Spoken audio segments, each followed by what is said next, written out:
আবারও স্বাগত একুশে বিজনেস। দর্শক, এখন রয়েছে দেশের ব্যবসা বাণিজ্য ও অর্থনৈতিক পরিস্থিতি নিয়ে বিশেষ আলোচনা। আর এই আলোচনার জন্য আমাদের স্টুডিওতে যুক্ত হবেন প্রাণ গ্রুপের ব্যবস্থাপনা পরিচালক ইলিয়াস মৃধা। দর্শক, আমরা এখন যুক্ত হতে যাচ্ছি প্রাণ গ্রুপের ব্যবস্থাপনা পরিচালক ইলিয়াস মৃধার সঙ্গে। আসসালামু আলাইকুম ইলিয়াস ভাই। ওয়ালাইকুম আসসালাম। ইলিয়াস ভাই, আপনার কাছে জানতে চাচ্ছি, ট্রাম্প ট্যারিফ, আপনি জানেন যে গতকাল ভারতের 50% শুল্ক কার্যকর হয়েছে। আর এর পাশাপাশি অন্যান্য সব দেশের সাথে কম্পিটিটিভ অ্যাডভান্টেজ পেয়েছে বাংলাদেশ কিছুটা। এর প্রেক্ষিতে গত এক মাসে ট্রেড যে ট্রেন্ড রয়েছে সেটা কোন দিকে যাচ্ছে? আমার মনে হয় এখন বিশ্ববাজারে যারা বড় বড় বায়ার আছেন তাদের কিন্তু স্ট্র্যাটেজি হলো যেটা চায়না প্লাস। আগে যারা চায়নার উপর পুরোপুরি ডিপেন্ডেন্ট ছিল তারা কিন্তু এখন চায়না প্লাস, তার সাথে যুক্ত হবে ইন্ডিয়া প্লাস অলসো। তার মানে তারা একক কোনো দেশের প্রতি মেজরিটি পার্সেন্টেজ তাদের সোর্সিং এর কাছ থেকে তারা অনেকগুলা দেশে তারা সেন্ট্রালাইজ করবে, ডিসেন্ট্রালাইজ করবে, যেন তাদের এই রিস্কটা মিনিমাইজ হয় আর কি। এক্ষেত্রে আপনি যেটা বলেন, ওভারঅল যদি বলি যে আমরা আসলে ট্রাম্পের যে ট্যারিফ, এটা যদিও আমরা বাংলাদেশ অন্য কান্ট্রির তুলনায় একটা অ্যাডভান্টেজ পজিশনে আছি, বাট এটা নিয়ে আমি বলবো লং রানে এই পজিশনটা থাকবে না। কারণ যখন আপনি যাবেন যুক্তরাষ্ট্রের বাজারে, কিন্তু এই ট্যারিফের ফলে প্রোডাক্টের দাম বেড়ে যাবে। এই প্রোডাক্টের দাম যদি বেড়ে যায় তাহলে কিন্তু কনজিউমার এন্ডে কিন্তু তাদের বাইংটা কমে যাবে এবং তাদের কস্ট অফ লিভিংটা বেড়ে যাবে। তো কস্ট অফ লিভিং যদি বেড়ে যায়, ওভারঅল তাদের ইকোনমিটা শ্রিঙ্ক করবে। তখন কিন্তু আবার আমি মনে করি মিস্টার ট্রাম্প ওভারঅল এই জিনিসগুলা কিন্তু আবার রিভিউ করবেন, এগুলোকে উইথড্র করে দিবেন, পুনরায় তাকে আবার আরেকটা জায়গায় অবস্থানে আসতে হবে। তার জন্য আমরা আজকের যে advantage position, I am sure India আপ্রাণ চেষ্টা করে যাচ্ছে কোনো না কোনো ভাবে তাদের সাথে নেগোসিয়েশন করার জন্য, এবং চায়না তো অবশ্যই করে যাচ্ছে। তা আমি মনে করি এই সাময়িকভাবে যদিও কার্যকর হয়েছে গতকাল থেকে ইন্ডিয়ার উপরে 50% ডিউটি, বাট এটাও লং রানে থাকবে না। তারা হয়তো কিছুদিনের মধ্যে এটাকে একটা নেগোসিয়েশন পয়েন্টে নিয়ে আসবে। তেমনি আমাদেরকে প্রস্তুতি নিতে হবে যে যদি তারা তাদের ডিউটি কমে যায়, তবু যেন আমরা কম্পিটিশন করে আমাদের বাজারকে ধরে রাখতে পারি, এর পাশাপাশি আমরা নতুন বাজার খুঁজে নিতে পারি। জি, কম্পিটিশন করে বাজার ধরে রাখতে পারি। এক্ষেত্রে আসলে কম্পিটিশনের টেকনিকগুলো কি কি? আপনি জানেন যে ভারতের সাথে আমাদের যে ট্রেড ব্যালেন্স রয়েছে সেক্ষেত্রে ঘাটতি রয়েছে $7 বিলিয়ন বেশি।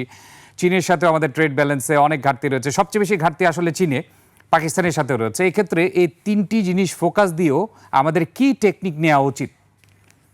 না, আমাদেরকে ধরেন কম্পিটিশনে যদি আমি অ্যাডভান্টেজ পজিশনে থাকতে চাই, তাহলে ন্যাচারালি আমাদের কাছে কিন্তু এনাফ ওয়ার্ক ফোর্স আছে, এটা আমাদের জন্য অ্যাডভান্টেজ।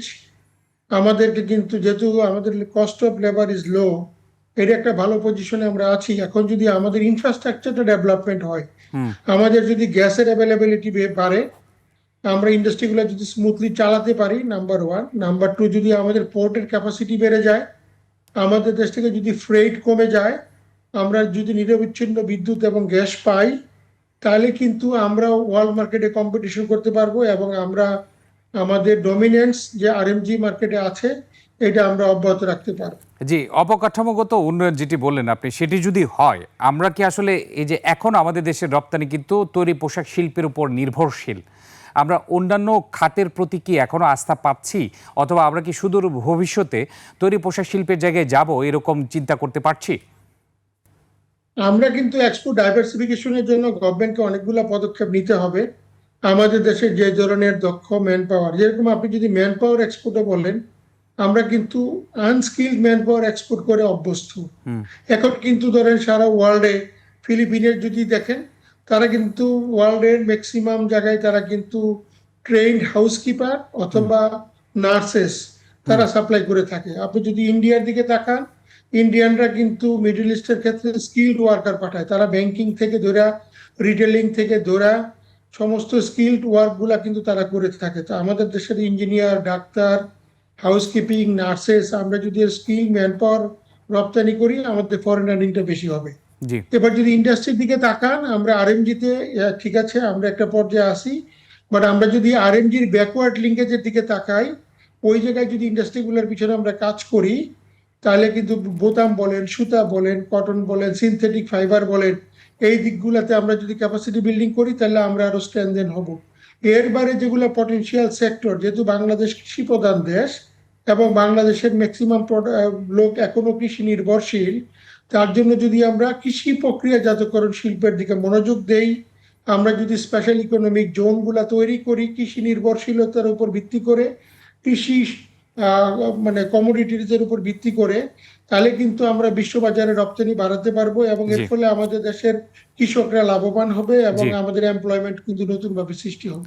জি ইলিয়াস ভাই, একটু যদি বলতেন ভারতের অশুল্ক বাধার কারণে, আপনি যেহেতু কৃষি প্রক্রিয়াজাত পণ্য নিয়ে বলছেন, এখন বর্তমান কি অবস্থা? অশুল্ক বাধার পরেও কি আমরা কৃষি প্রক্রিয়াজাত পণ্যের রপ্তানি বাড়াতে পেরেছে নাকি স্থগিত হয়ে? আমরা ভারতে রপ্তানি পরিমাণটা বাড়েনি, বাট আমরা অব্যাহত রেখেছি।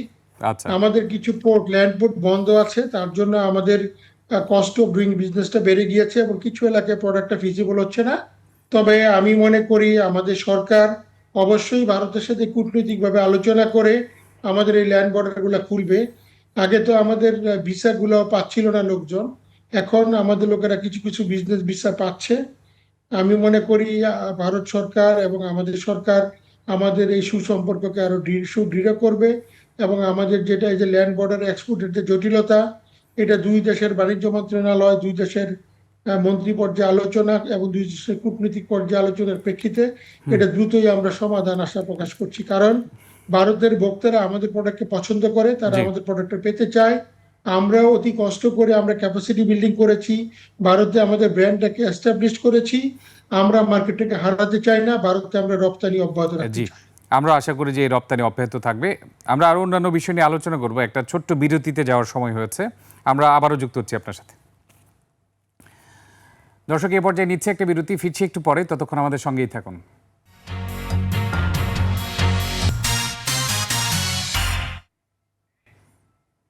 আবারও স্বাগত ২১শে বিজনেস। দর্শক, বিরতির আগে দেশের ব্যবসা বাণিজ্য, কৃষি প্রক্রিয়াজাত শিল্প ও অর্থনৈতিক পরিস্থিতি নিয়ে কথা বলছিলাম প্রাণ গ্রুপের ব্যবস্থাপনা পরিচালক ইলিয়াস মৃধার সঙ্গে। আমরা আবারও ফিরছি আলোচনায়। দর্শক, এক্ষেত্রে জানিয়ে রাখি এই পর্বটি পরিবেশিত হচ্ছে আলোক হেলথ কেয়ারের সৌজন্যে এবং আমাদের কো স্পন্সর হচ্ছে ন্যাশনাল এগ্রি কেয়ার গ্রুপ। আমরা ফিরছি আলোচনায়। ইলিয়াস ভাই, আপনার কাছে এখন জানতে চাচ্ছি, আপনি জানেন যুক্তরাষ্ট্রে বর্ধিত শুল্কের কারণে ভারতের কিছু শিল্প উদ্যোক্তারা তাদের কারখানা আরব আমিরাতে স্থানান্তর করার চিন্তা করছে, বিশেষ করে হীরা, গোল্ড এইসব ক্ষেত্রে। প্রাথমিকভাবে আলোচনা হয়েছিল কিছু কারখানা বাংলাদেশে স্থাপন করার ব্যাপারেও, বিশেষ করে ইউএসএ বায়াররা বলেছিল। সেক্ষেত্রে এই পুরো বিষয়টি, এবং সেটি ছিল আরএমজির ক্ষেত্রে, এবং এই ক্ষেত্রে বাংলাদেশে কোনো সম্ভাবনা আছে কিনা এবং এটি নতুন ডাইনামিক কিনা? হ্যাঁ, এর ফলে কিন্তু ধরেন ওই যে যারা চাইনিজ ইনভেস্টর অথবা চায়নাতে যেগুলো জয়েন্ট ভেঞ্চার ইনভেস্টমেন্ট আছে, চায়নাতে অনেক ইউএস এর ইনভেস্টমেন্ট আছে, কোরিয়ান আছে, ইউরোপিয়ান আছে। আমি মনে করি তারা নেক্সট ডেস্টিনেশন হিসাবে চায়নার থেকে কিছু ইনভেস্টমেন্ট বাংলাদেশের দিকে রিলোকেট করার জন্য হবে। এই ক্ষেত্রে আমি মনে করি আমাদের যারা এক্সপোর্ট প্রসেসিং জোন বা সরকার বাণিজ্য মন্ত্রণালয় এই সুযোগটাকে এক্সপিডিয়েট করা উচিত, যেন এই বাইরেরা যদি এই উদ্যোগ নেয় আমরা যেন তাদেরকে সাদরে আমন্ত্রণ জানাই এবং আমরা যেন তাদেরকে ফেসিলিটেট করি। এর ফলে কিন্তু বাংলাদেশের এমপ্লয়মেন্ট ক্রিয়েট হবে এবং বাংলাদেশ থেকে এক্সপোর্টটা বিভিন্ন দেশে বাড়বে। জি কারণ যেহেতু ওখানে তার ক্যাপাসিটি ফুল ইউজ হবে না, সেহেতু বাংলাদেশ থেকে সে করতে চাবে, এটি স্বাভাবিক এবং এই সুযোগটা আমাদের নেওয়া উচিত আর কি। এর আচ্ছা পাশাপাশি আমাদের যারা লোকাল এন্টারপ্রেনিয়র, তাদের জন্য তো এটা একটা নতুন দ্বার উন্মুক্ত হবে, তারাও এই সুযোগ কাজে লাগাতে। আচ্ছা, এক্ষেত্রে ভারতের বাসমতির সাথে বাংলাদেশের চিনি গুঁড়োর কম্পিটিশন চলছিল, এবং আপনি জানেন যে বাজার দখল করা নিয়ে আমাদেরকে, মানে এই ক্ষেত্রে চিনি গুঁড়ার সাথে মানে বাসমতির একটা ব্যাপক কম্পিটিশন তৈরি হয়েছিল। এই ক্ষেত্রে বর্তমান পরিস্থিতি কি? ইলিয়াস ভাই, আপনি আমাকে শুনতে পাচ্ছেন? মনে করি যেটা পরিস্থিতি যেটা হলো যে আমি শুনতে পেলাম, আমার মনে হয় এই ক্ষেত্রে যেটা হতে পারে আর কি, যেটা রিলোকেশনের ক্ষেত্রে অথবা ইনভেস্টমেন্ট নতুন ভাবে তাকানোর জন্য যদি হয়, আমাদের যারা এন্টারপ্রেনিয়র আছে তাদেরকে যদি ফ্যাসিলিটেট করা হয় বাজার নতুন খোঁজার জন্য, তাহলে আমি বলবো আমাদের জন্য এখনো আসিয়ান কিন্তু একটা বড় উন্মুক্ত জায়গা। আসিয়ান আমাদের জন্য সুযোগ আছে। আমরা যদি আসিয়ানের মেম্বার, আমাদের মাননীয় প্রধান উপদেষ্টা যখন মালয়েশিয়া ভিজিট করেছিলেন, উনি আসিয়ানের মেম্বারশিপের ব্যাপারে কিন্তু সহযোগিতা চেয়েছেন মালয়েশিয়ার কাছে। অতএব আমরা যদি আসিয়ানের মেম্বারশিপ পাই, তাহলে কিন্তু আমরা ভিয়েতনাম বলেন, ফিলিপিন বলেন, ওই মার্কেটগুলোতে কিন্তু আমরা আমাদের প্রোডাক্টের প্রসার বাড়াতে পারবো। এর ফলে আমাদের রপ্তানিটিকে আরো সুদৃঢ় করতে পারবো। যে এক্ষেত্রে মুক্ত বাণিজ্য চুক্তির কতটুকু সম্ভাবনা রয়েছে? মুক্ত বাণিজ্য চুক্তির ক্ষেত্রে যদি আমি বলি যে ধরেন এটা ওয়ান টু ওয়ান, যদি আসিয়ানের মেম্বার হতে সময় লাগে তাহলে বিভিন্ন কান্ট্রির সাথে আমাদের করা উচিত। এর ফলে আমরা উভয় দেশ বেনিফিটেড হব। ভিয়েতনামের সাথে বললে হয়তো একটা থ্রেট থাকবে যে ভিয়েতনামের অনেক প্রোডাক্ট আমাদের দেশে আসবে। তবু আমি মনে করি আমাদের যেখানে ম্যানুফ্যাকচারিং স্ট্রেংথ আছে, কিছু আইটেম যদি বাইরে রেখেও মুক্ত বাজার চুক্তি করা হয়, এতে করে ওভারঅল আমাদের কান্ট্রি বেনিফিটেড হবে। এক্ষেত্রে আমি মনে করি এটা অবশ্যই সরকারের সক্রিয় বিবেচনায় থাকা উচিত। আমরা কিভাবে ধরেন মালয়েশিয়া, ফিলিপিন্স, ভিয়েতনামের সাথে মুক্ত বাজার চুক্তিতে সই করতে পারি, অথবা ওভারঅল আসিয়ানের সাথে করতে পারি। ইন্ডিয়া কিন্তু আসিয়ানের সাথে চুক্তিবদ্ধ, এক্ষেত্রে ইন্ডিয়া একটা বেনিফিট পাচ্ছে। এইটা আমরা এই সুযোগ হারাতে চাই না, আমাদের এই সুযোগ কাজে লাগানো উচিত। যে এক্ষেত্রে আমি আগে যে প্রশ্নটি করেছিলাম স্কিপ হয়ে গেছে। ভারতের বাসমতি চালের সাথে বাংলাদেশের চিনি গুঁড়ার কম্পিটিশন নিয়ে বর্তমান পরিস্থিতি কি? আমরা কি মার্কেট দখল করতে পেরেছি? না, আমরা আসলে আমাদের চিনি গুঁড়ার খুবই লিমিটেড কোয়ান্টিটি অনুমোদন দিয়েছিল, ওইটার কোটা শেষ। পরবর্তীতে গভর্নমেন্ট এখন নতুন ভাবে আর কোনো অনুমোদন দেয়নি, আমরা আগের মার্কেট পুনরুদ্ধার করতে পারিনি। এক্ষেত্রে আমি মনে করি আমাদের সরকারকে রিকোয়েস্ট করব, যদিও সরকার চাল আমদানির উপর জোর দিয়েছে কারণ চালের বাজারে দর বেড়ে গিয়েছে, বাট মোটা চাল আমদানির ক্ষেত্রে সরকার উন্মুক্ত করে দেয়। পাশাপাশি আমাদের চিনি গুঁড়ার চাল রপ্তানির ক্ষেত্রেও যেন আবার নতুন ভাবে একটা কোটা দেওয়া হয়। এর ফলে আমরা ফরেন কারেন্সি এবং আমাদের এক্সপোর্ট অব্যাহত রাখতে পারবো, এবং সেম ফরেন কারেন্সি দিয়ে আমরা প্রয়োজনীয় মোটা চালও আমদানি করতে পারবো। জি, আপনার কাছে সর্বশেষ প্রশ্ন হচ্ছে, আপনি জানেন যে নির্বাচনের রোডম্যাপ অনুমোদন হয়েছে, ঘোষণা হতে পারে আজ। এক্ষেত্রে আপনি জানেন যে বাংলাদেশে বিনিয়োগ অবস্থাও স্থবির রয়েছে, অবকাঠামোগত উন্নয়নও দরকার। আগামী কয়েক বছরের জন্য আপনি কিভাবে বাংলাদেশকে এগিয়ে নিতে চান? আমি মনে করি একটা যদি স্থিতিশীল নির্বাচিত গভর্নমেন্ট হয়, তাহলে আমাদের যারা বিদেশি বিনিয়োগকারী অথবা বিদেশি লগ্নিকারী, বিদেশি ব্যাংক যারা আমাদেরকে ফাইন্যান্স করে, তারা যদি আমাদের নতুন নতুন আপকামিং প্রজেক্ট গুলা, যেগুলা বর্তমানে ক্যাপিটাল মেশিনারি ইম্পোর্ট একদমই কম, এই গতি স্লো, মানে আমাদের কিন্তু ক্যাপাসিটি বিল্ডিং হচ্ছে না বা ইন্ডাস্ট্রিয়ালাইজেশন কম হচ্ছে, এখানে গতি সঞ্চারিত হবে। কোন একটা নির্বাচিত সরকার আসলে বিদেশি বিনিয়োগকারীরা এখানে বিনিয়োগ করতে স্বাচ্ছন্দ্য বোধ করবেন এবং দেশও স্টেবিলাইজড হবে। অতএব আমিও একজন সচেতন নাগরিক হিসেবে প্রত্যাশা করব যত দ্রুত সম্ভব আমাদের একটা ভালো ইলেকশন হোক এবং একটা নির্বাচিত সরকার আসুক, এবং দেশকে পরবর্তীতে আগামী 5 বছর 10 বছর সে এগিয়ে নেওয়ার জন্য স্বপ্ন দেখুক এবং সেটা বাস্তবায়ন করুক। সর্বশেষ আপনার এই কথার প্রসঙ্গ ধরে, ব্যাংকিং খাত থেকে আপনাদের কোনো সহযোগিতার প্রয়োজন রয়েছে কিনা, নাকি ব্যাংকগুলো অলরেডি সহযোগিতা করছে? না, ব্যাংকগুলো তো সহযোগিতা করছে, তারপরেও আপনারা দেখতে পাচ্ছেন যে বিভিন্ন ব্যাংকের বিভিন্ন রকমের যে রিপোর্ট গুলা পত্র পত্রিকায় আসছে, একজন বিনিয়োগকারী হিসাবে অথবা সাধারণ মানুষ হিসাবে কিন্তু যে আমরা খুবই দুশ্চিন্তাগ্রস্ত থাকি জি যে কোন ব্যাংক বন্ধ হয়ে যাবে, কার টাকা আটকিয়ে যাবে। তা আমি মনে করি সরকারের ভিজিলেন্স বাড়ানো উচিত। সরকারকে ধন্যবাদ জানাই, সে বিভিন্ন বোর্ডগুলোকে রিফর্ম করেছে এবং বিনিয়োগকারীদেরকে আস্থায় রাখার চেষ্টা করে যাচ্ছে, জি এবং যেই ব্যাংকগুলা খারাপ করেছিল অথবা যারা হিসাব নয়ছয় করেছে তাদেরকে জবাবদিহিতার মধ্যে আনা হচ্ছে।